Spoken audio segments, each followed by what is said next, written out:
Hello there, Go Check Yourself listener. I didn't expect to see you there. My name is Chris Gillespie. I am a host of this program. My name is Erin. I am also a host of this program. Would you like to do the program right now? Well, I mean, I was gonna do some other. I have some other stuff I need to do today, but like, if you want to, I mean, like. Yeah, I need this. I need this right now. I'm not in a good spot. Okay. Just give me a quick hour of your time. Okay. Just please. All right. So listeners, hello. Thank you for tuning in. It's a pleasure as always. I hope you are doing well. Last week we said that we finished season 2 of Chuck. We did the season finale, Chuck versus the Ring. Typically, or what the plan was that this episode would be a exploration of the season 2 DVD box set of Chuck and all of the bonus features and bonus content that comes along with it. And Erin and I would have our final discussion about season 2, kind of do some superlatives and big picture things like that. Flash forward to this morning when I am doing the necessary research for this, and I found out that it turns out there's a lot more bonus content in season 2 than there was in season 1.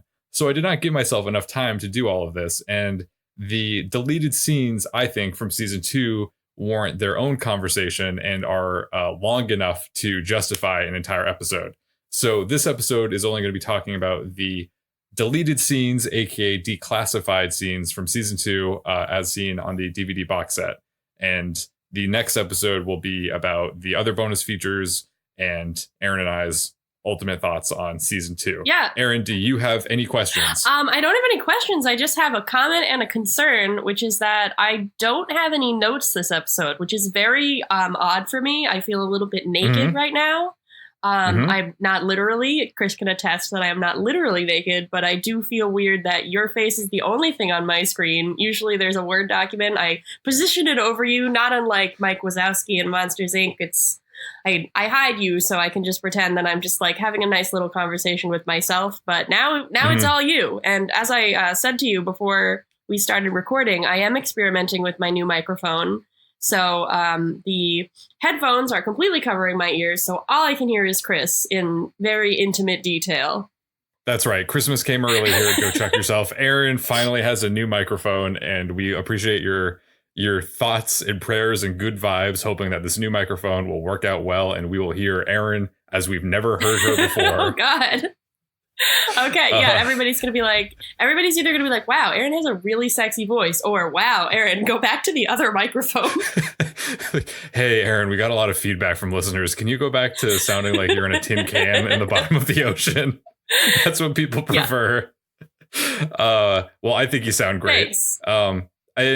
And speaking as someone from season 1 of Go Chuck Yourself, where I did not take any notes of the show and I just kind of sat back and let you do all the heavy work, I ask you to put your feet up and relax, and I will guide us through this journey through all of the declassified scenes that I've watched today. You're going to be like The Rock on the Jungle Cruise.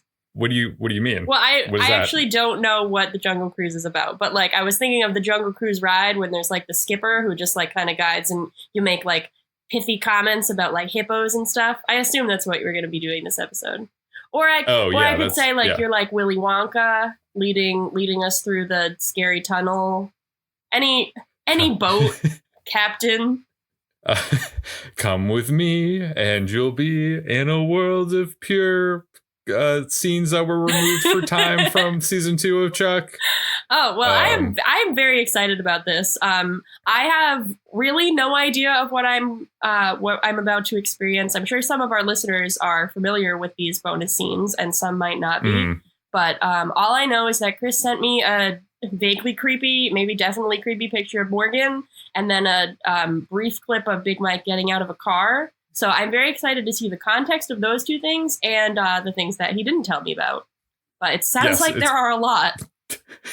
There is a lot. And it was kind of fun watching this because I was like, Erin will not see any of this probably. So I get to communicate solely to her what they are. Much like my view of the world is only communicated to me through things Chris tells me because I just live in my little bubble. So Chris tells me what's going on out there. I give Erin a daily news briefing about everything that's going on. I would really like that. If you want to start doing that, I'd be happy. I have no interest in doing that.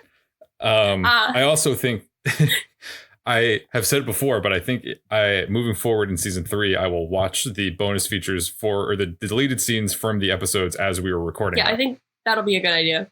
Because I did my best, but it is confusing watching all of these disjointed extra scenes out of context and watch it. But they're in chronological order, so I at least was able to follow that along. Is good. But I was like, why is this happening? What's going on? So those were your concerns and your comments? Yes. You're good? Now I am ready to move on. Okay. Hold on. Let me... Okay. So I got my little guidebook here, just so in case I refer to, like episode 1, we have the titles, just in case we forget. Unless I know you probably have all the episodes committed to memory, yes. Well, yeah, I was preparing for what is now next week's episode. So I was looking at the list of season 2 episodes and reminiscing. And also noticing that there are a few that I just don't remember at all. The 60s, man. What a crazy time. And by the 60s, I mean probably the low teens for this case. Yep. Or the first half of the season. Yeah, that's low teen sounds good. Okay. It sounds like a movie, like a kind of like B movie about like teens that are like surfers and there's like a murderer. I'm thinking like low tide and also teens. So like low teens, I think this might be your next Austin Film Festival recognized script that you have just conceived. I'll see you right there here. Next year with my my script, Low Teens. It's the sequel to 8th grade. 8th grade and the low teens. Yep, perfect. Bo Burnham, contact me, please. I know this is another visual gag for our audio podcast, but I'm showing Erin my guidebook right now. It's very legit. There's pictures. Is that Sarah? I don't know if you can see that. Yeah. No, that's Nicole Richie. Oh, okay, cool. I was wondering, what blonde woman? Because I was thinking maybe it was Trisha Helfer, and I was like, that seems weird to put her on that. But Nicole Richie makes sense. Sarah is tangoing. Right there dancing with Bryce. Isn't that from... Oh, no, she tangoed. Did she tango with Bryce this season? Yes. Okay. Yeah, because Bryce comes back with Chuck versus the Breakup. Right. Episode 3. Yeah. Okay. So anyhow, let's see. Disc 1. Disc 1 is consisting of Chuck versus the First Date, Chuck versus the Seduction, Chuck versus the Breakup, and Chuck versus the Cougars. And here are the declassified scenes. Okay. At the Buy More, Morgan encourages Jeff, Lester, and Anna to run for assistant manager at the store.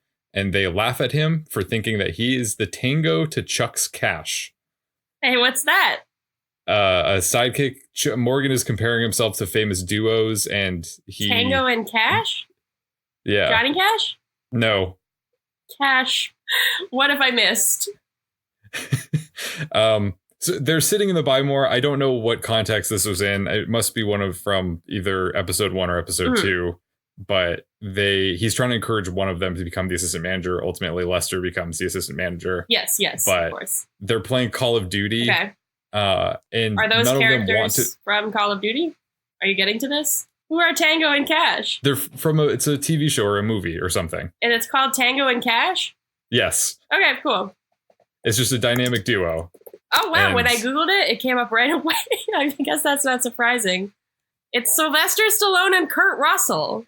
Damn it. Why don't we know movies from the year 1989? This is what happens when I don't have notes. Erin's a loose cannon right now. I got to reel her in. Yeah, Morgan just basically compares himself saying that he's partners with Chuck. But then when he says, who do you guys think is Chuck's partner? They're like, his sister. And then he's like, no. And they're like, oh, Sarah. And they're like, no. And then he's like, guys, it's me. I'm Chuck's wingman. But they're all playing Call of Duty, and they're being forced by Morgan to play Call of Duty in the Buy More because they have to try out his new Call of Duty strategy, which ends up being what Chuck uses to save the day. Yeah. So there's that. In another scene in episode 1, Sarah gives Casey a bag of frozen yogurt. I thought you were going to say she gives him a bath. And I was like, why'd they cut that? Sarah gives Casey a bath, and it is super steamy. They had to cut this out because it would not fly at 8 p.m. on NBC. Of course. So a bag of frozen yogurt? Like a bag? Yep, she takes a gallon-size Ziploc bag at the Orange and just uses the soft serve machine to put the frozen yogurt into it, and then she hands it to Casey, and then she and Casey discuss Mr. Colt and Sarah asks Casey whether or not Chuck is safe. And Casey says that Chuck is safe, that he won't do anything. But did they explain the bag? Casey got hit in the face. Oh, okay. With something, so that's she's pretty cute, using actually. the ice to. I don't think. Yeah, it was nice. I don't know that would work the same way as ice. Yeah, it was pretty cold. Yeah. I would think. Yeah, I guess if it's coming straight out of the machine, I don't know. I have because ice is like hard and it would take longer to melt. Like I feel like if it's just like soggy, it does. Like if it's just like wet ice cream, it's just gonna kind of like mold to. Maybe it will work. I don't know. It's kind of a cute gag. She takes it immediately out of the machine and gives it to Casey, and the scene is approximately 15 seconds long, so it does not melt during that time. Okay, thank you. But Sarah has a nice. Yvonne does a good job of acting. There's a nice reaction that she has when she asks Casey if Chuck is safe, because at this point Beckman has told Casey that they're going to need to kill Chuck. And Casey kind of like deflects the question and storms out, but then Yvonne kind of looks off concerned, and it was a nice moment of acting that they removed, and I felt bad that they removed it. That's too bad. In the next scene, Lester, as the new assistant manager, gives Chuck and Morgan work to do. Just kind of like arbitrary, like Lester's work that he should be doing. Yeah, I mean, well, we don't ever see Chuck working, so it's nice to know that there were scenes initially that included this. Spoiler alert, Chuck doesn't actually work on the tasks that Lester gave him, but Lester tries, and then Casey interrupts us by coming up to Chuck and saying, "I need your services in a romantic capacity." Oh. To which Chuck responds, "I just hope Sarah's involved." That's that kind of is in line with one of the more recent episodes we talked about, where it lays the groundwork for people thinking that Casey is interested in Chuck in some capacity. Mm-hmm. So yeah, that's true. That's a good point. There's another one I didn't really understand why it was different. It's the you might remember Lester talking to Big Mike about like, why does no one respect me? And Big Mike talks about the injured gazelle. Yes. I think there was an extended version of that, but I didn't realize the difference. In this scene, he calls him an injured antelope instead of an injured gazelle. Yes. In this scene, he calls him a Japanese deer. I think those have a more official name, but like the little ones. Just calls them various types of deer type animals. Yeah, and it was obvious that they had to cut that out, because I'm like, if they left this in, this episode would have been, 2 hours and 10 minutes long, with Mike just always, spending at least 50 minutes suggesting different animal names. Yeah. Another one from probably the end of either the beginning of Chuck versus the breakup or the end of Chuck versus the seduction. Chuck is wearing let me set the scene. It's after Chuck arrives at Sarah's apartment with the black shirt with the Union Jack on it and the white blazer and the Converse. Good look. So we get to see their date when he's dressed like that, and he takes her back to the courtyard at their apartment for red wine and pizza, and they're having a candlelit dinner, and it looks very nice, and they're chatting. And Chuck is asking if he has anything to worry about Bryce coming back, or if like Sarah still has feelings for Bryce, and Sarah's not really saying that she does. And they're about to cheers to like having a nice night off and not being on a mission, when Morgan walks in and starts complaining about stuff and says that he's usually the one having pizza and wine with Chuck. And then the scene kind of awkwardly like fizzles out, but then it ends with Morgan asking Sarah why she hasn't accepted his friend request on MySpace. And then it's cut to black. I like that. I think in that episode, if I'm thinking of the same moment, I was like, well, what happened? Did Chuck just leave? So that at least explains a plot hole that I personally found. Mm-hmm. So I miss MySpace. I know I've said this before, but I do. Yeah, I've had a weird moment where I never had a MySpace because my parents didn't let me. Yeah, we get it, Chris. You've never had a MySpace. No, I was deeply self-conscious at the time. I felt, Did you say your parents didn't let you? Yeah. Oh, how old were you at this time? It's like 13, 14. Okay. For MySpace time. Yeah, okay, sure. Yeah, that's fine. I guess I remember having a conversation. Not with my dad, but I remember I was in Maryland and I was like, Mom, all my friends have MySpaces and I'd really like one. And then my mom and my grandma like sat me down and were like, my grandma lives in Maryland. And then I made a MySpace on my grandma's old computer. And that was when I got a MySpace. That's adorable. Home theater room. That same computer in Maryland where your grandma downloads all the episodes of this show. Yeah, exactly. Hi, Grandma. In Chuck versus the Cougars, that's the high school reunion episode. Oh, I'm excited for this one. I feel like there's going to be some Dick Duffy. There's no Dick Duffy. Damn it. It's just Ben Savage talking, so Chuck, Ben Savage, and Nicole Richie. Ben Savage and Nicole Richie are playing characters who are married in this episode. Yes. They're in the punchline at the high school reunion. And Ben Savage turns to Chuck and says, I'm going to tell her the truth right now. And then Chuck's like, I don't know about that, man. And then Ben Savage just like going full blown Corey Matthews. It's just as like, I forget what Nicole Richie's character's name was, but he's like, Nicole. we're going into witness protection. I secretly gave plans to someone I shouldn't have. And this is my Agent Carmichael. And he's going to help us go into witness protection. And I'm sorry I lied to you. Like just in the middle of the reunion.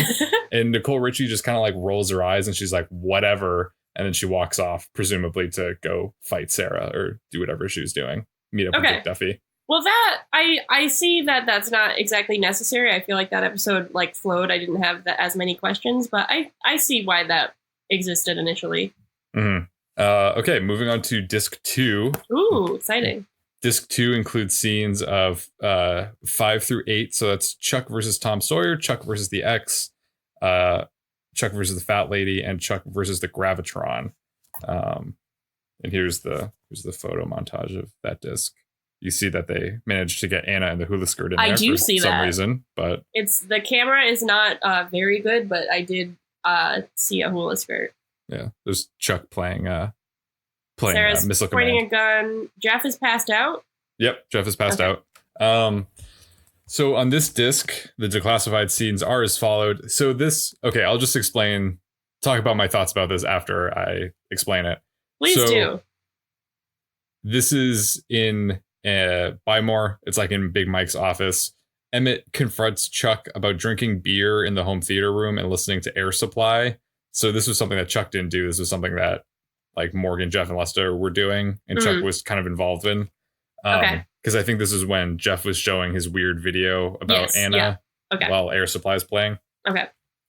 Emmett says that Chuck is a renegade and someone who doesn't play by the rules, but he respects this. And Emmett says that he sees a lot of himself in Chuck, in that they both went to college and are better than the imbeciles on the sales floor. And Emmett's like, we both went to college. You went to Stanford and I went to community business school. We're basically two peas in a pod. We see... Hey, Chuck, don't make fun of community business school. We see Jeff trying to take a photo of Anna on the sales floor. He's holding a digital camera and he goes like, oh, and he's like taking a picture right in her face. And she throws an entire coffee on him. And, like a hot coffee? Presumably it's cold. He doesn't really seem like he's burned or injured by this. So I'm going to say cold. Okay. She storms off. Casey comes up to the office to try to take Chuck away to go on a mission. But Chuck shoos him away because Emmett is monologuing and is in the middle of saying something. Emmett reveals that his mother once left him at a, quote, monkey cage when he was a young boy. He also reveals that he thinks that the store only has business because of Chuck's work. Chuck, he says, is an uncut gem, and Emmett is going to chisel away, grind, and polish Chuck until he gleans like a Bymore diamond, at which point Chuck runs away when Emmett turns his back around. That's all one scene? That's all one scene. So what the scene starts to, this in my mind is a scene that starts to kick off a narrative that doesn't actually, that they must have attempted to do in Chuck, but they removed, where they first had Emmett starting out as someone who wants to like have Chuck be his protege. Okay. And help him take over the Bymore. Okay. I see how they could have gone with that. Yeah. Do you see any, do any instances of this come to mind and that actually made the show? Because I feel like it's not super, maybe in the earlier episodes, but I think for the most part, they really kind of cut this out. But there are there's deleted scenes that also deal with this narrative. I would say, like, I can see things that are tangential to it, like when everybody is like asking, like when Emmett is like so concerned with where Chuck goes. Like, I mean, I'm concerned with that too, because like Chuck should be doing the job that he's paid for, maybe. But I could see like the scenes where he asks like who's in charge and everybody names Chuck, because then he would like know that Chuck is like a hard worker, quote unquote. I could see like the thing where he's like interviewing everybody about where Chuck goes and what Chuck is up to. I think Emmett definitely like shows an interest in Chuck in the scenes that we get. But the vibe without this extra information is generally just like Emmett is like a busybody, like wants to know what everybody's doing. Right. And it's like only specific to Chuck in that like Chuck is the main character of the show. Mm-hmm. But I could definitely see this. Like, it's not a huge leap. It seems like extraneous information, which is probably why they cut it, but it's not a huge leap to see that it would have started off this way. And it could have been interesting to see how that arc played out through Emmett's run on the show. Mm-hmm.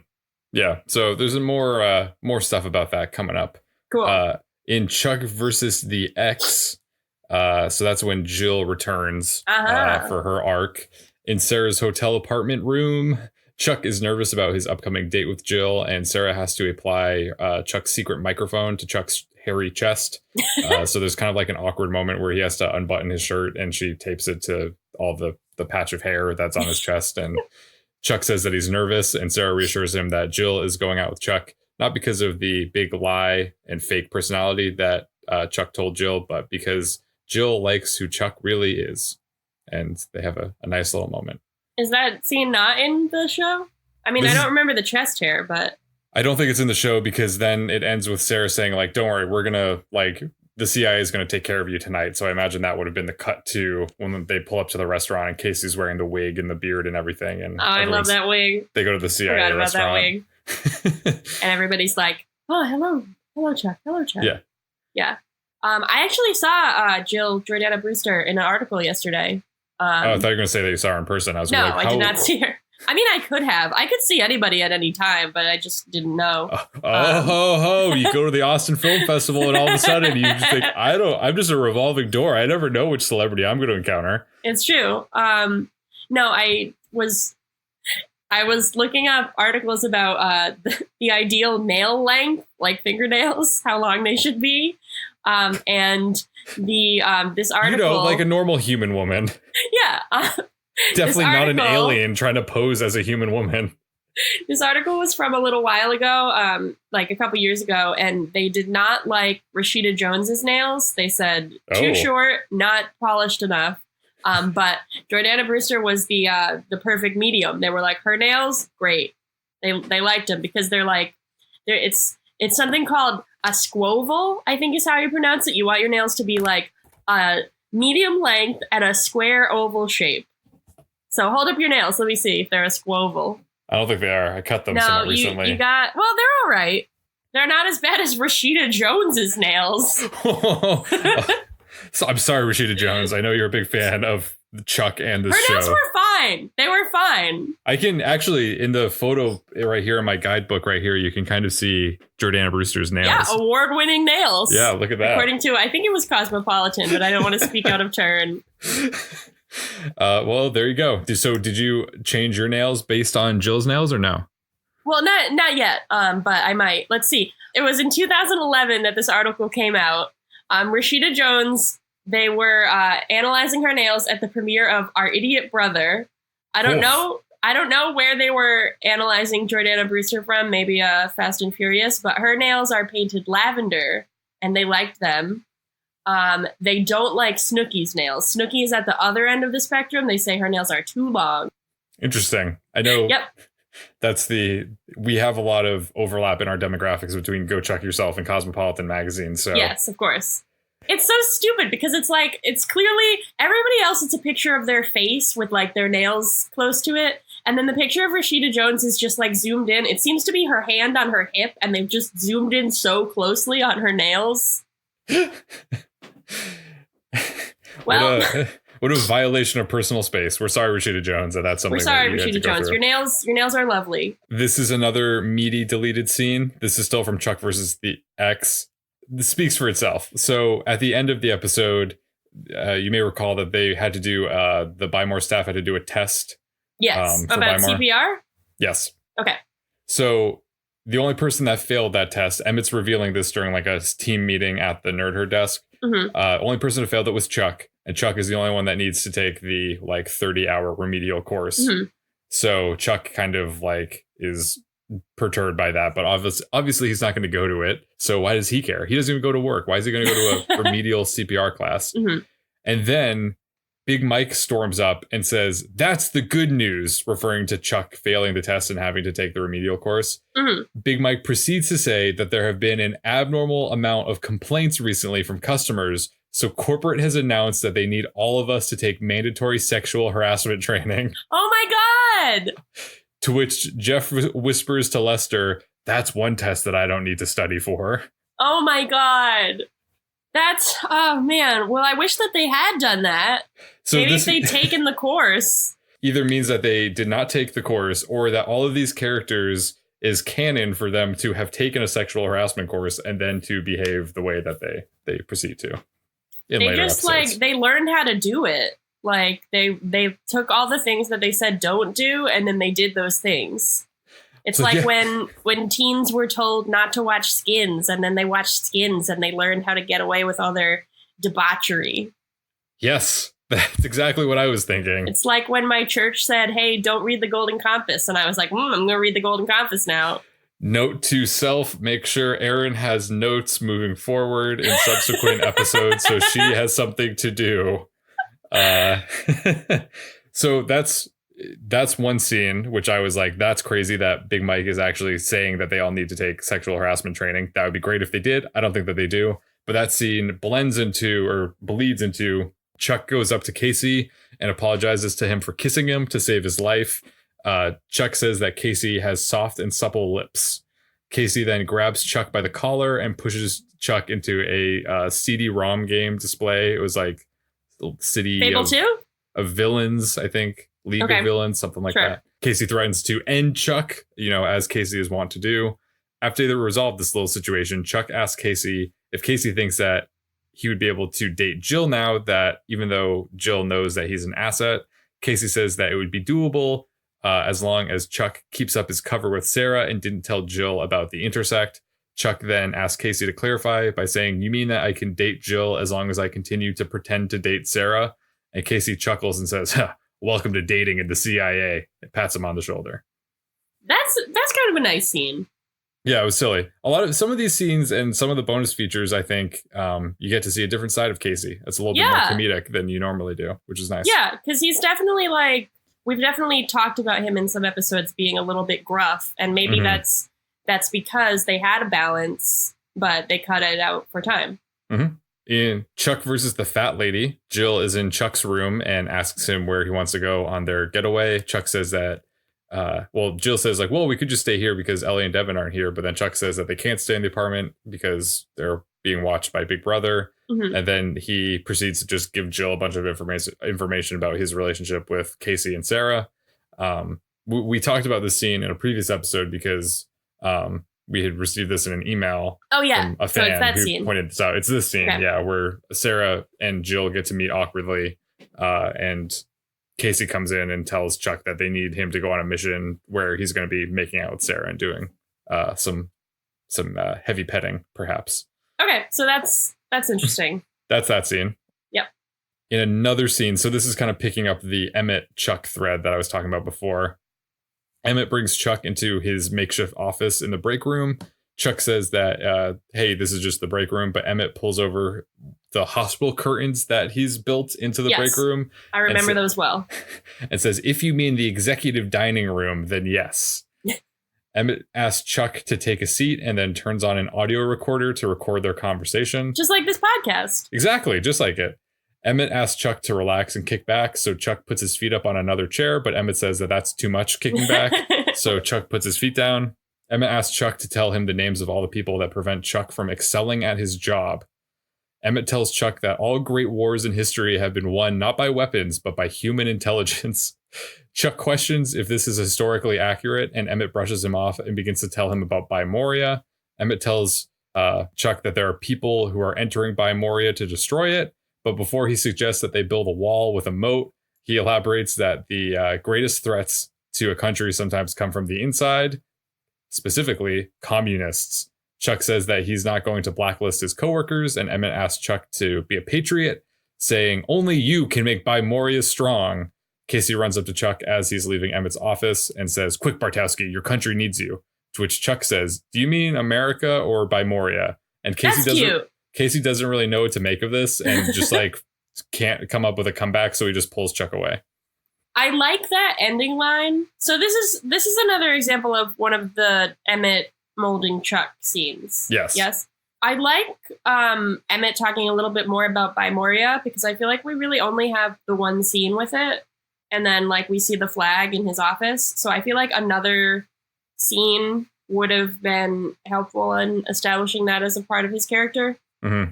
In Chuck versus the Gravitron, which is the season 2 Thanksgiving episode, Ellie removes a turkey from the oven. Devin tells Ellie that it's a little crazy to have made 3 turkeys in one day. And Devin tastes the turkey and says that it's great, but Ellie is freaking out and insists that the turkey's bad. Devin asks what's going on. He's seen Ellie be frazzled before, but he's never really seen her like this. And Ellie says that she's upset because she knows that Chuck lied to her because she saw him with Jill. Devin says that maybe he was just with Jill to break things off with her and to end their relationship, but Ellie doubts this, saying that Chuck is probably not really capable of attracting and or dating 2 women at the same time, to which Devin says, 2 girls, and then he sighs, adding, "I hope he doesn't mix up his kisses. You girls can tell the difference." To which Ellie says, "Sometimes you say the exact wrong things," and storms off. Okay, so where would you like to start? What is mixed up kisses? What does that mean? Like you're kissing, it's like code switching, but with kisses? So I think it implies that Devin has been with 2 girls at one time and has had different kisses for each of them. Like different kissing style? Maybe. Okay. Or maybe it's like, maybe he's just like he's probably spent some time in Europe after college. So maybe he's like used to kissing people platonically. It's just like, that's the weirdest way they could have said that. Like, hope he doesn't mix up his kisses. Yeah, it's establishing that like you said, like Devin has had a frisky past, but there's other ways they could have said that. Like even if just like, oh, he like the classic thing of like, oh well, he should probably like just call them both babes so that he doesn't mix up their names. Like that would establish the same thing and not be weird. I'll try not to mix up my kisses, I guess. I think we should all strive not to mix up our kisses. It just feels like it sounds like you have like a friend with a nut allergy and another friend without a nut allergy, and you like have 2 kisses, like Hershey's Kisses, and one is regular and one is nut, and you're like, better not mix up these kisses. Yeah, I was like, that was a weird scene that they deleted. Not really sure what that means. I'm fine with seeing like Ellie like getting a little bit more screen time to talk about like her feelings about Chuck when Chuck is not there. Like I think that's fine, but that's weird. The same episode, Big Mike dramatically pulls up in a car, a Toyota Corolla, it seems. Oh, this is the scene you sent me. He gets out and looks around and then runs off, and that is the entirety of this deleted scene. Do we have any idea why? Is that him coming back from fishing and running into the store? He's wearing his fishing gear. Okay. And he must be coming back to the store. The issue that I have with this is that he's coming up and he's by a row of parked nerd herders. Yes. However, if you look in the background, it doesn't look like the plaza at all. Doesn't even look like the back of the plaza. It looks like it's an entirely different street. I was like, where is he? What is he doing? And why did they include this on the DVD? Why were they like, who is in charge of making the calls? Yeah, they're like, no. Hey, should we include this? Yeah. Go for it. People want to see this. And there's another one. We'll get to that in a moment, I guess. So that is disc 2 for deleted scenes. Great. How many discs are there? Approximately 75. Great. I'll block off the rest of my afternoon. We're on disc 3, which is Chuck versus the Sensei, Chuck versus the DeLorean, Chuck versus Santa Claus, and Chuck versus the Third Dimension. So in the DeLorean episode, Morgan rings the doorbell to Ellie and Devin's apartment. Ellie answers and asks if Chuck's window was locked. And Morgan says that he wanted to see how the adult world enters residencies. Morgan asks if Devin's around, and Ellie says no, which is kind of a weird way to start that. And Morgan explains that he will pay Devin's loan back because in this episode, he borrowed money from Devin for the apartment, ended up buying an old DeLorean. Ellie asks why Morgan bought the DeLorean in the first place, and Morgan says that adulthood moves fast. He thinks about getting an apartment, and then he thinks about needing furniture, which makes him think about all the things that he can't afford because of his low-paying dead-end job at the Buy More. Morgan says that this thought process makes him spiral into anxiety, and he really doesn't like feeling like that. So to Morgan, buying the car was his way of pushing against time, pushing against adulthood, and delaying the inevitable of growing up for a little while longer so he didn't have to deal with all that anxiety. And I was like, wow, this is a weirdly deep scene for Morgan. Yeah, it's very prescient of him. And then he ruins it by saying that he reveals to Ellie that until very recently, he had still been holding on to the dream of him and Ellie getting married. To which Ellie responds, "Don't do that." And he says, "I've stopped." Ellie tells Morgan that being an adult doesn't mean dumping all of your dreams. It just means getting new ones. Ellie then says that since Morgan is now proficient in using the front door, he can see himself out. That's kind of nice. I kind of like that. That was the picture I sent you of Morgan smiling was when he said, "I was still holding out that you and I would get married," and then has that weird creepy grin. I mean, like, that's not a plot line that I particularly liked, but it is kind of nice to like wrap that up and have Morgan say like, "I'm done with this." Because we're just like we're led to assume that like he's with Anna now, but I don't really think we ever get that moment of closure other than like when he sees her underwear and doesn't touch it. Like that's the only indication we have that he's like done with Ellie. So that could have been interesting. Chuck versus the Santa Claus. Emmett is interviewed by the news reporters outside of the Buy More hostage crisis that happens on Christmas Eve at the Buy More. Yes. The reporter asks Emmett about the danger and panic his staff must be feeling, and Emmett laughs it off, saying that his staff doesn't feel those things because he's trained them personally, and they're the best. So there's that. And then also from the Christmas episode, Sarah and Casey run in slow motion through the halls of Castle. Okay. For a few seconds. And then also there's another good scene of someone getting out of a car. Casey gets out of the Crown Vic and carries some rolls of wrapping paper and like gift box and then looks dramatically off into the distance. Cool. Great. I love to see scenes of people getting out of cars. I know this is what you get when you buy the season 2 box set. You get these gems, valuable, these magic scenes, these uncut gems that we're going to turn into a diamond. Whatever Emmett says. There's some weird like little quick scenes like that from Versus the Third Dimension that I don't think bear mentioning. Okay. Are they in 3D? I mean, I guess you'll find out. I don't want to talk about it until next week. Let's see. Disc 4 is Chuck versus the Suburbs, Chuck versus the Best Friend, Chuck versus the Beefcake, and then Chuck versus the Lethal Weapon. In Chuck versus the Best Friend, we have a scene that is completely silent. So in some of these later deleted scenes, they didn't put music or soundtrack or scoring to any of them. Okay. So just picture these happening in complete silence besides the dialogue. Okay. So Big Mike is smiling, walking down the back hall of the Buy More towards the break room. He's drinking coffee out of a thermos. There's no background music. Chuck walks after him, also smiling, drinking coffee. Chuck says, "Good morning, Big Mike." And Big Mike says, "And a fine morning to you, Charles." Chuck says, "Look at you. Did you patch up things with the wife?" And Big Mike says, "Nope. Gladys is still divorcing me. Gonna take my ass to the cleaners." Chuck comments that it's nice that Big Mike is keeping a positive attitude. And Big Mike says that it's easy now that he's got a new lady in his life. Chuck says something to the effect of, "That was fast." To which Big Mike says, "Welcome to the digital age." And then he thanks Morgan for all of his help building his dating profile. Morgan asks Big Mike how things are going with, quote, red hot mama, who is, of course, his own mother. Yes. He doesn't know that yet. Mm-hmm. Big Mike says that he's exchanged a series of steamy emails and text messages with Red Hot Mama when he receives a notification on the phone that Red Hot Mama has poked him on Facebook. Morgan says that Big Mike should go poke her back right away, and Big Mike laughs, clinks coffee mugs with Chuck, and heads off to the office. Jeff and Lester have appeared at this point and say, "We've created a monster, a love monster." Okay, so picturing that with no music is great. I also I like that because this presumably this season is existing in that brief space where MySpace and Facebook existed at the same time. And that's very funny. Well, I don't understand is he's like, how are things going with Red Hot Mama? But maybe it's just because Morgan doesn't know her actual name, because presumably she doesn't have a Facebook that's Red Hot Mama. Maybe she does. That's a good point. Oh my God. See, you're brave. That's probably why they deleted it. They were like, we can't explain this plot hole. No one would have a Facebook under a name that's not theirs. That's incredibly insane. In Chuck versus the Suburbs, we're at the Orange.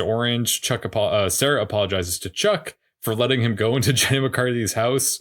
She didn't know how dangerous it would be to hear all about her anti-vaxxer philosophy.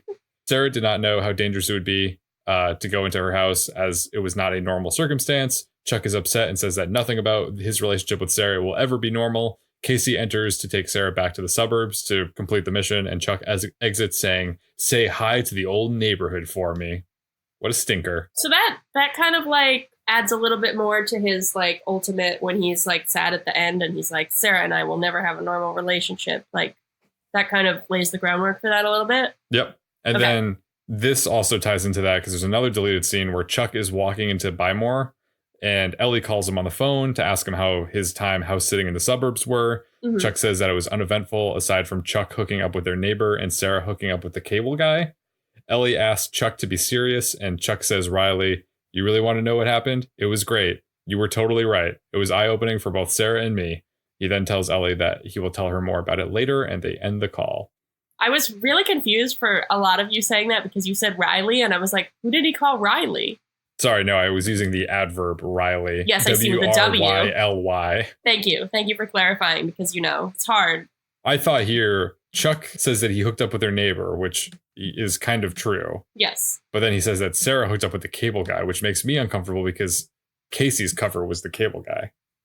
So that's saying that Sarah hooked up with Casey. And that's something that I do not want to picture. That's not your fan fiction? That is not my fan fiction. You only write fan fiction about Casey with other characters? Sarah's not allowed to be in the mix?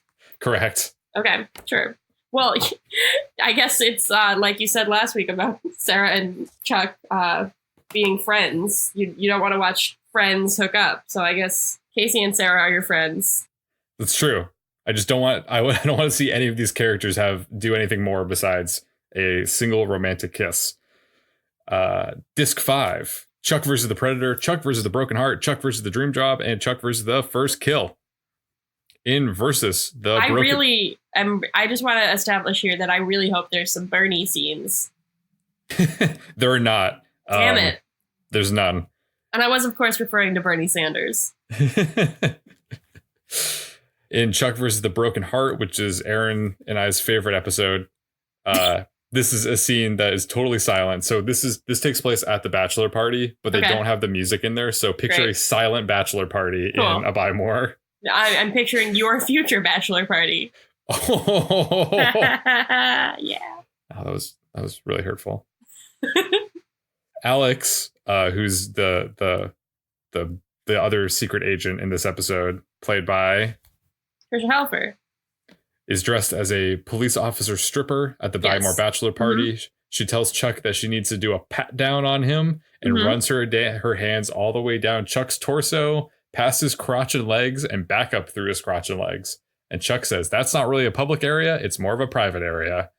All the guys watch on impressed. Lester takes a picture with his digital camera, and Alex then pushes Chuck onto a seat and gives him a lap dance and tells him about her updated plan to steal the key card from Devin. Okay. That seems in line with what happened in that episode. I'm not saying it's good, but I see where that came from. I would also like to point out, this is not a deleted scene, but it is something that I wrote down in my notes. Apparently I had a typo. Instead of writing a lap dance, I wrote laptop. So hell yeah. Alex pushes Chuck onto a seat to give him a laptop. That sounds nice. I'd love someone to just give me a laptop. Just doing a lap dance, and she just takes out a MacBook and she's like, here. For me? Yeah. Oh, okay. That sounds, dream. Speaking of dreams, in Chuck versus the Dream Job, Emmett and Lester discuss Jeff and Lester's time off request for the next 2 days because they want to go to the next expo, which is the big convention, the presentation happening at Rourke Instruments. Mm-hmm. Emmett interrogates Lester about why he should pick Lester. Basically, in Emmett's words, he wants to know why Lester will not be missed by the store. Lester says that he won't be missed because Jeff is a much harder worker than him. Emmett then interrogates Jeff, and Jeff says that Lester is a harder worker than him, so they're basically competing to see who's the most useless and gross. There's then a montage of Jeff and Lester trying to convince Emmett that they are the worst employee. Jeff says things like he doesn't wash his hands, and then he holds up a coffee mug and says, "This is beer," before taking a sip. Emmett is disgusted by all of this for some reason, especially the beer and the coffee mug. Of course. He eventually relents and says that Jeff and Lester should both attend next expo because obviously the store will not miss either of them. Well, that's like, I feel like I had a question about this, about like why they let them go. Right, because they just appear at the next expo and we're like, oh, that's weird that they're there. Yeah, so that's good. Thank you for that. Clearing it up. Also in that episode, Steven and Ellie are eating lunch in Ellie's apartment. Steven says that he's proud of her, and Ellie says, why? For making a tuna fish sandwich? It's not that hard. Steven chuckles, but then explains that he's proud of the adult that she became and the adult that she helped Chuck become. He acknowledges that Ellie basically raised both herself and Chuck because Steven was not there to do it. And he says that the tuna sandwich wasn't bad either. They then share a long pause and then an awkward hug. And Ellie says, wait until you see what I can do with ice cream. And she takes their dirty dishes away. I can't describe how awkward this hug is. The angle, it's not, because you think like ideal hug situation is like both people are upright and you're hugging and your heads are over each other's shoulders. But they're sitting on the couch when they do this. And Ellie just kind of leans into Steven and Steven opens his arms. So like Ellie's head is like approximately at Steven's armpit. And he like pats her on the back. It was a very strange hug. Okay, cool. But I appreciated this scene because I don't feel like we ever got that kind of resolution between Ellie and Steven. You know? Not really. So that's nice. And it adds to, you feel nice for Ellie, or you feel good for Ellie, but you also appreciate Steven, saying something like that. It seems pretty sincere. My one issue here is that, like, is the implication that, like, she's about to serve ice cream? Because, like, I don't think tuna and ice cream go well together. And also, like, tuna is generally, like, a lunch item. And are they having ice cream at lunch? Because that's odd. I think that's what the implication is. I think they're going to have ice cream for dessert lunch. Lunch dessert? Lunch dessert. I mean, that's a bold move. I guess if you're a doctor and you don't work like normal hours, like maybe she's going to be working during dinner time, so she wouldn't have time to have ice cream. So maybe she's got to have lunch dessert. In an episode, perhaps this episode or maybe another episode, when Emmett has seized control over the Buy More, he has Jeff and Lester scrubbing the floor of the entryway. They stop for a moment to bemoan their lives, and Emmett immediately comes over the loudspeaker and says, "Back to work, you dogs. You still have 82 minutes to go, and I will only start the clock once you stop belly aching." In Chuck versus the First Kill, Casey and Sarah inform Chuck that Beckman denied Jill's request for full immunity. Jill is, of course, in prison at this point. Chuck asks about the deal, and Casey tells him to man up and lie to her. Either way, she'll spend the rest of her life in a prison cell, so what does it matter? Chuck is conflicted about lying to Jill, but then he says solemnly, "I said I'd find my dad by any means necessary, and I meant it." To which Casey responds, "Good, so we have a deal then." Okay, so that's like, they established that through dialogue elsewhere in the episode, pretty much. At Chuck and Jill's engagement party, Casey is listening to Chuck and Jill talk to Jill's parents back when Sarah and Casey are in the spy van.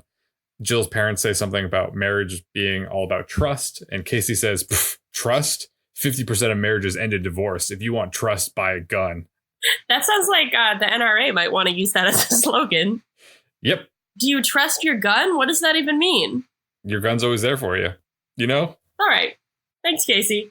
When the Buy More staff decides to rebel against Emmett and misbehave, Lester drops a massive, clearly broken computer modem on the Nerd Her desk and says to a customer, "Your baby's dead. I tried, but your baby is dead." Jeff walks around wearing his drinking pants, which I was happy to see those make a comeback. You remember his drinking pants? When did we last see them? In the episode where he and Chuck are hanging out. It might have been in season 1. Yes. Also, some other Nerd Herd guy, not a green shirt, but a Nerd Herd employee who we haven't seen before, dances in his underwear. And also, this is another one of those silent scenes that don't have any music. Oh my so God, it's that's incredibly amazing. uncomfortable because all these people like scooters running around, just like doing something. Did you just say Scooter? Oh, I mean, Skip Johnson. Damn it, I got so excited. I was like, he's in a deleted scene? I'm sorry, I didn't. It was Skip Johnson. Damn it. Totally silent. Scooter and Skip. That could have been a great Chuck spinoff. Scooter and Skip. I love it. The manager of the Wienerlicious and one of the lesser known Nerd Herd employees hit the road. It would have been so good. They start a company themselves. It's a hot dog franchise that also fixes computers. Ooh, I like it. Okay, I'm gonna think of a name for it by the end of this episode. I sincerely doubt that, but I hope that I'm wrong. Okay, so we're almost done. Chuck, disc 6, Chuck versus the Colonel and Chuck versus the Ring. In Chuck versus the Colonel, Morgan reveals that Big Mike bought Bologna antibiotics for the UTI that she gave her. Oh, so that's we do find out about the UTI. Yep. Morgan gets defensive and says, hey, he bought her antibiotics. And that's that. When Morgan returns to the sales floor, Fernando knocks him over and to like be a bully. And Lester tells Morgan, welcome to hell. Okay. Not really sure why that's going on. Also, side note, Fernando was in my dream last night. I had a dream where I met Jesse Hyman. That's cool. Is it a premonition? We'll find out. Yeah, I mean, you've encountered him in weirder places than your own life, so. It's true. Now I'm dreaming about him. In the courtyard, Ellie and Devin are coming home from work when Ellie declares that she's going to kill Chuck. Ellie says that Chuck left a voicemail stating that he and Sarah were leaving town for the weekend. This is, of course, when they're on the run from the government. Mm-hmm. She doesn't know that, though, and she's upset that Chuck's leaving on the weekend of her wedding. And Devin says somebody needs to shake some sense into him. Chuck, watch out. You're going to get shook. In Chuck versus the Ring, the morning of the wedding, Ellie and Devin this is okay. There's a lot going on in this one, so just listen carefully. Okay, I finished researching possible names for this. I got one, so I can give you my full attention now. The morning of the wedding, Ellie and Devin show off their picture, which is in the newspaper in like the newlywed announcement section, which is kind of nice. Exist. Yeah, that's exciting. Steven says it's the big day as they sit down for breakfast. Devin accidentally puts his coffee mug onto the newspaper and gets their photo wet, which I think foreshadowing. Yeah, because they get wet. Okay, yes. Morgan, at this point, wait, what's that? Morgan, it's morning at their apartment and Morgan's there? Yes. He appears out of nowhere pushing a cart of vegetables and raw meat and a portable stovetop and says that this is his wedding gift to Devin and Ellie, and it's the ancient art of hibachi. Ellie is perturbed when Morgan runs off to try to find his chef's hat. And Devin reminds Ellie that Morgan quit the Bymore to pursue his dreams professionally in Hawaii and is either making a bold choice or is having a mental breakdown. Steven says that Ellie is being open-minded, which kind of comes out of nowhere because she's not, because she's being upset. And Ellie says that she just wants to go with the flow and have a nice wedding and enjoy her special day. Devin's parents then walk in at this point, and Devin's mother freaks out because she's concerned that the groom is not supposed to see the bride the day of the wedding. Devin's father calms her down, and Morgan then returns with his chef hat to perform hibachi for them and immediately cuts his finger with the knife. Oh, no. Ellie says that she didn't know how to... You see blood? No, you don't see any blood. You see so much blood. It's just gushing all over the place. Ellie says that she doesn't know how she's going to handle Devin's parents, and Devin suggests sports and tequila because that's what got him through his childhood. That's what got him through his childhood? I guess so. All right, cool. I like the idea of Morgan, like, I don't really like the timing of that, but I do like the idea of Morgan, like, wanting to do hibachi stuff. Yeah, I appreciate it. It was good to see all of it come together. And then you see Devin's parents come in and Steven's there and they got the newspaper. I was like, because Chuck vs. the Ring, I felt like was so tight and economic with its time. I was like, they probably would have to cut that. Yeah, I feel like based on what I know about Chuck and how they generally structure episodes, I feel like I was surprised that we didn't have like a morning scene in that episode. Mm-hmm. Like I feel like usually we have something for context, and I was surprised that it just started at the church. But I totally see why none of that is like necessary.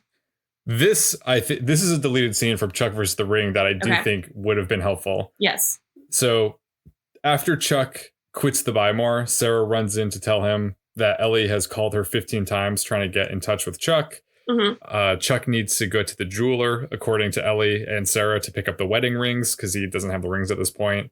Sarah says that working on Ellie's wedding is the most stressful assignment she's ever had, and she's worked presidential secret security and also gone toe-to-toe with assassins. Mm-hmm. Chuck says his signature line. Don't freak out? Yes! Chuck picks up the rings from the jeweler. We don't actually see that, but he returns to the apartment with the rings, and he's slowly walking through the apartment complex, like the entryway by the mailboxes, and he hears somebody rummaging around.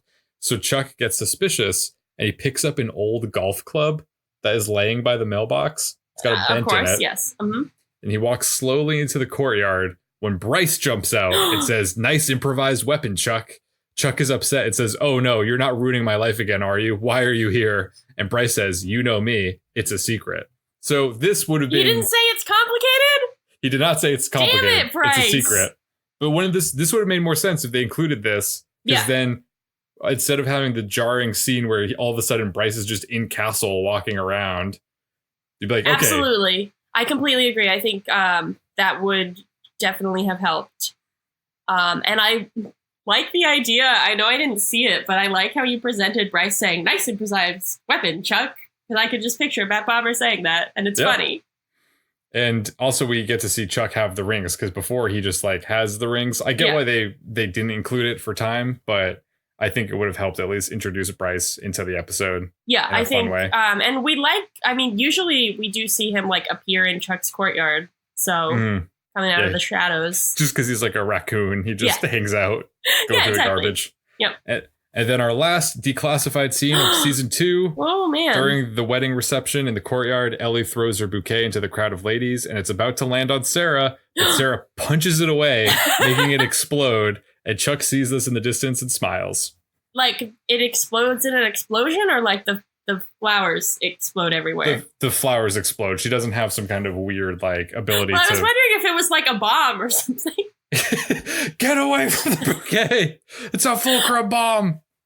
She just punches it, and it's great. I like that a lot. I wish I wish we had those too. Yeah.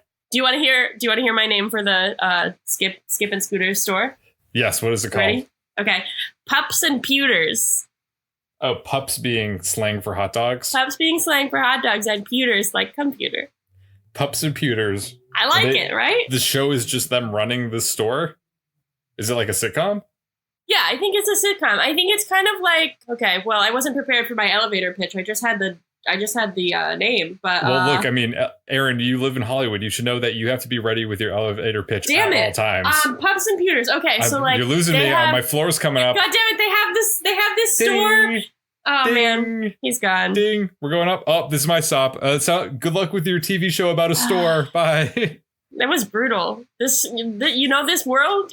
It moves so fast, you blink, you might miss it. This is a hard industry to be in. I know. Wow. Okay. Well, I guess I just have to get back to the Austin Film Festival with my my script that I'm writing. So. Get back to your safety zone. Yes. That was my safety zone. Wow. That would be an intense safety zone. It's my comfort zone. It's not like being with my family. It's being at the Austin Film Festival. So yeah, those were the deleted scenes from season 2. Who would have thunk? Yeah. We learned, we laughed. There's a lot of them. That was longer than the average episode. Like, you had more to say about that than... There was an episode's worth of deleted scenes. That's crazy. But yeah, it's interesting. It's always interesting to see what they chose to cut and what they chose to keep. It's also interesting to see that even in deleted scenes, Anna is still not present. They just don't let her show up. Oh my God, there was... Did I skip over one? Did you might have mentioned her name once. No, there was one that she's in that. Well, you mentioned the one where she's playing video games, and you mentioned the one where Jeff takes a picture of her. Okay, I'm thinking, nope, I got them all. We're good. Okay. I'm thinking of another bonus feature that we'll talk about next week. Okay, looking forward to that. Can we move into my item for this week? Yes. My one item? It's Erin's item, the new segment here. Yes. Do you have it open? Are you going to do it too? We're doing this another great visual bit simultaneously. Yeah. Well, I mean, I will narrate it. We have found on the website Buzzfeed.com as a part of their community. So this is not a Buzzfeed is quick to say that they do not endorse this quiz, but it is a quiz that is available. It is which Chuck character are you? And it was made by someone called The Intersect. So it could be the sentient Intersect itself, or it could just be another Chuck fan. That's up to you to decide. But what is up for me and Chris to decide is which Chuck character we're going to be. So, Chris, are you ready? Yes. This is like Chuck versus the First Kill when they have to take that quiz at the Fulcrum facility. Yes, exactly. So the first question is, who's hungry? What's for dinner? And it has a picture of yogurt and fun. And then it's like Sarah, but she's like bent over. Like it's zoomed in on the yogurt and fun. So you can see like part of Sarah's torso. Or maybe it's Trisha Helfer. Like we don't know who it is, but it's at the orange. So our options are froyo, smoothie, pizza, sizzling shrimp, sandwich, homemade dinner, fake Thanksgiving food, or you'd rather have a drink. Am I supposed to announce my answer, yeah, or am I supposed to do it in private? Okay. No, you can say. I'll do pizza. Okay, I was going to do pizza. I'm going to do homemade dinner. Okay. Because it's dinner. I'm not going to eat froyo or a smoothie for dinner. Yeah. Is this Beckman's hand in You'd Rather Have a Drink? There's a close-up of someone's hand holding up some whiskey. I don't know. Well, I guess we'll find out. Oh, this next picture has an iPod. You love it. Oh, I love iPods. Which Chuck song is your favorite? Ooh. This is good. Ooh. Ooh. So we got... Oh. Frightened Rabbit is on here. They don't have the one I want to do. You're not going to pick Boney Fair? I feel like... Okay, I'm guessing that you're going to pick Rivers and Roads, but no, maybe you'll pick the Group Love one. I would, for the record, like to do Cobra Style, but I'm going to go with... just because we just watched it, I'm going to go with Mr. Roboto. Okay, I picked Frightened Rabbit, of course. Okay. Other than Chuck, what do you watch? Ooh. Scrubs, Firefly, 24, Orange is the New Black, Heroes, Community, Grey's Anatomy, Game of Thrones. None of these shows are still on the air. I did love Scrubs when it was on, so I'll go with Scrubs. All right, I'm putting Heroes, of course. Okay. I really like Community, though. I'll go with Scrubs. You did like Community. I remember that. Which Harry Potter character do you relate to most? Whoa, what is this? This is supposed to be taking a quiz about Chuck, and now we're talking about Harry Potter? Why is Bill Weasley one of the options? Because I relate to him, God damn it. Are you picking him?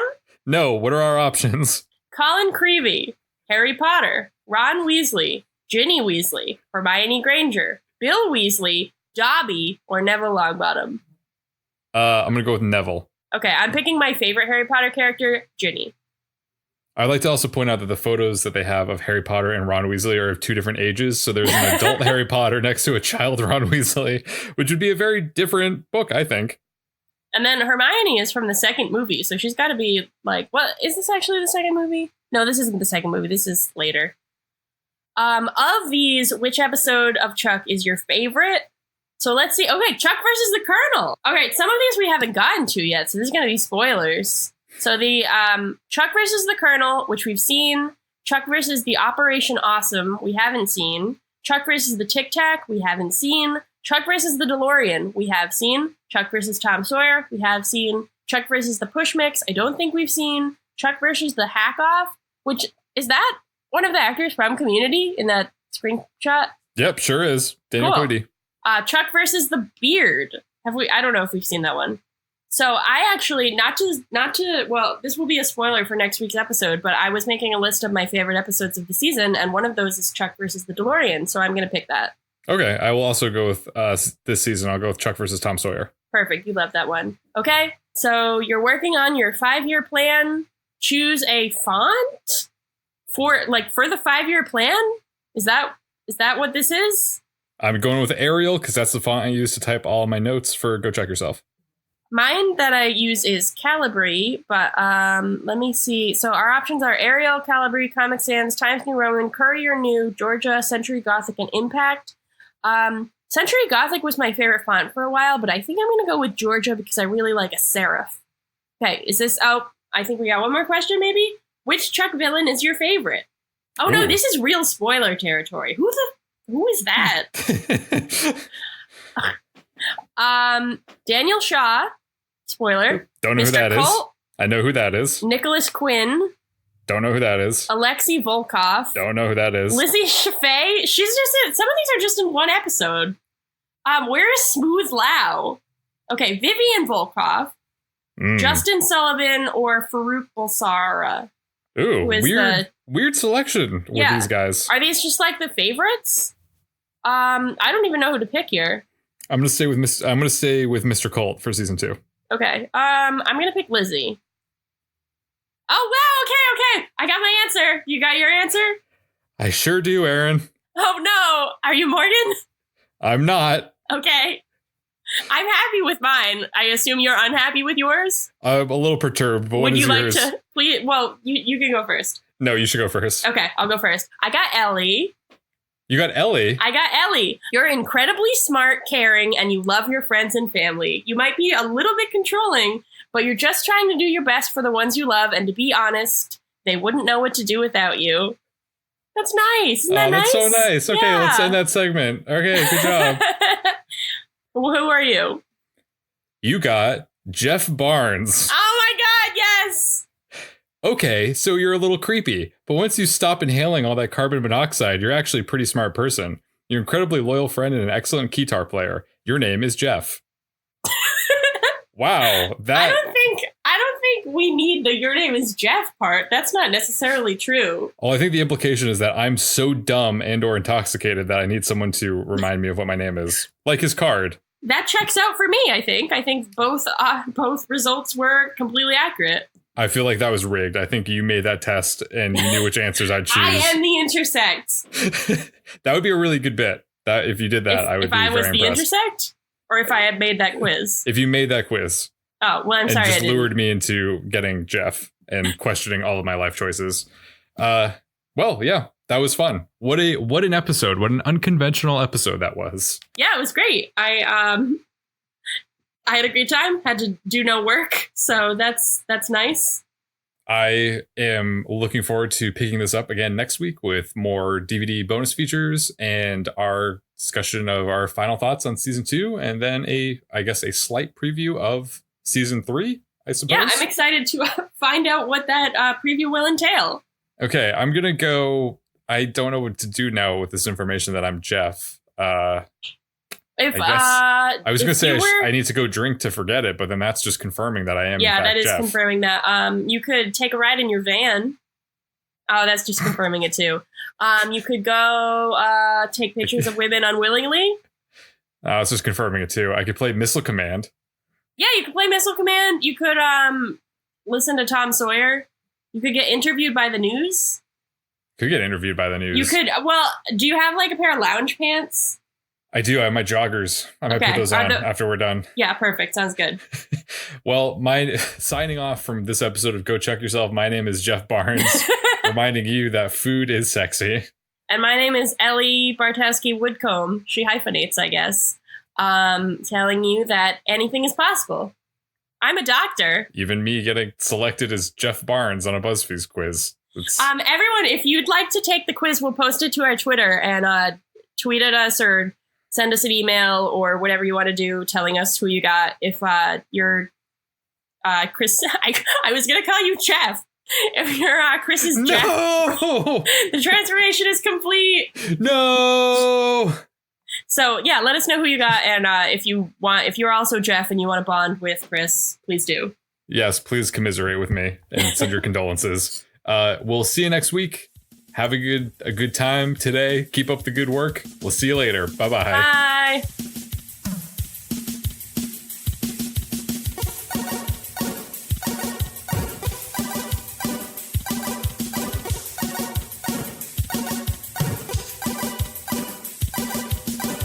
Thanks for listening. Special thanks to freemusicarchive.org and the artist Hadakoa for providing us with our theme song, Warm Up. Make sure to email us at gocheckyourselfpodcast@gmail.com and tweet at us at gocheckpodcast. Remember to like and subscribe to our show on Apple Podcasts and write a review if that's something you need to do. We'll see you next week. Bye-bye.